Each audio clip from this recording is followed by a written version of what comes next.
ଜଗନ୍ନାଥ ସାଙ୍ଗମାନେ welcome to new blog. Guys ବର୍ତ୍ତମାନ ଆମେ ଯାଉଛୁ ତ୍ରିଶକ୍ତି ଧାମ, ଯାହାକି ରାଉରକେଲା ଏରିଆରେ ପୁରା ଫେମସ୍ ଅଛି। ଗାଇସ୍ ଚାଲନ୍ତୁ ବୁଲିଯିବା। ଗାଇସ୍ ଆଜି ତ କ୍ଲାସ୍ ଫ୍ରି ମିଳିଛି, ଚାଲନ୍ତୁ ଗାଇସ୍ ଯିବା ବୁଲି। ଗାଇସ୍ ବର୍ତ୍ତମାନ ଆମେ ଅଭିଜ୍ଞାନ ଛକରେ ପହଞ୍ଚିଲୁ। ଗାଇସ୍ ଅଭିଜ୍ଞାନ ଛକରେ ତ ବସ୍ ନା ଡାଇରେକ୍ଟ ବସ୍ ତ୍ରିଶକ୍ତି ପାଇଁ। ଗାଇସ୍ ବର୍ତ୍ତମାନ ଆମେ ଯାଉଛୁ ସେଣ୍ଟ ଛକ, ଯାହାକି ହେଟେ ବସ୍ ଅଛି, ଡାଇରେକ୍ଟ ବସ୍ ଅଛି ତ୍ରିଶକ୍ତି ପାଇଁ।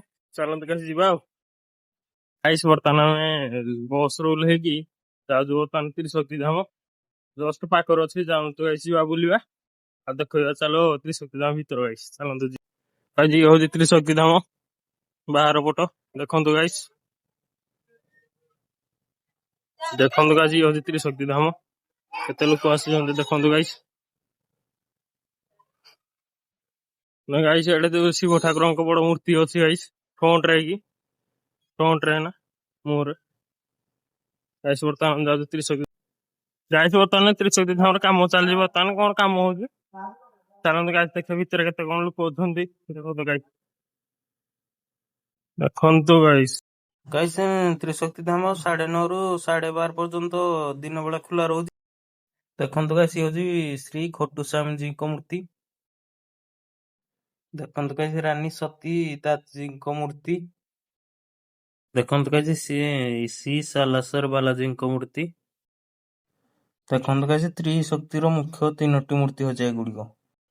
ଗାଇସ୍ ତା ସାଇଡରେ ଅଛି ଗଣେଶ ଠାକୁରଙ୍କ ମୂର୍ତ୍ତି ଅଛି। ଦେଖନ୍ତୁ ଗାଇସ୍, ଗାଇସ୍ ଗଣେଶ ଠାକୁରଙ୍କ ସାଇଡରେ ଅଛି ମା ଦୁର୍ଗାଙ୍କ ମୂର୍ତ୍ତି। ମା ଦୁର୍ଗାଙ୍କ ସାଇଡରେ ଅଛି ରାଧାକୃଷ୍ଣଙ୍କ ମୂର୍ତ୍ତି। ଗାଇସ୍ ଦେଖନ୍ତୁ, ସେ ରାଧାକୃଷ୍ଣଙ୍କ ମୂର୍ତ୍ତିଙ୍କ ସାଇଡରେ ଅଛି ଶିବ ପାର୍ବତୀଙ୍କ ମୂର୍ତ୍ତି। ଦେଖନ୍ତୁ ଗାଇସ୍, ତା ତ୍ରିଶକ୍ତିର ଭିତର ପଟ ଭିଉ ଦେଖନ୍ତୁ ଗାଇସ୍ କେମିତି କଣ ଅଛି। ମନ୍ଦିର, ଛୋଟ ମନ୍ଦିର ଗୋଟେ ସାଇଡ ତଳେ ଅଛି କଣ। ଆଚ୍ଛା ଦେଖନ୍ତୁ, ଇଏ ହଉଛି ଭିଉ, ଇଏ ହଉଛି ତ୍ରିଶକ୍ତି ଧାମର ଭିତର ଭିଉ। ଦେଖନ୍ତୁ କେତେ କେତେ ଲୋକ ଆସିଛନ୍ତି। ଦେଖନ୍ତୁ ଗାଇସ୍, ତ୍ରିଶକ୍ତି ଧାମ ବୁଲି ସାରି ଆଜି ଯାଉଛୁ ବର୍ତ୍ତମାନ କଲେଜକୁ। ଗାଇସ୍ ଆଜିର ବ୍ଲଗ୍ ଏଇଠି ଏଣ୍ଡ କରିବା, ପୁଣି ଦେଖା ନେକ୍ସଟ ବ୍ଲଗରେ।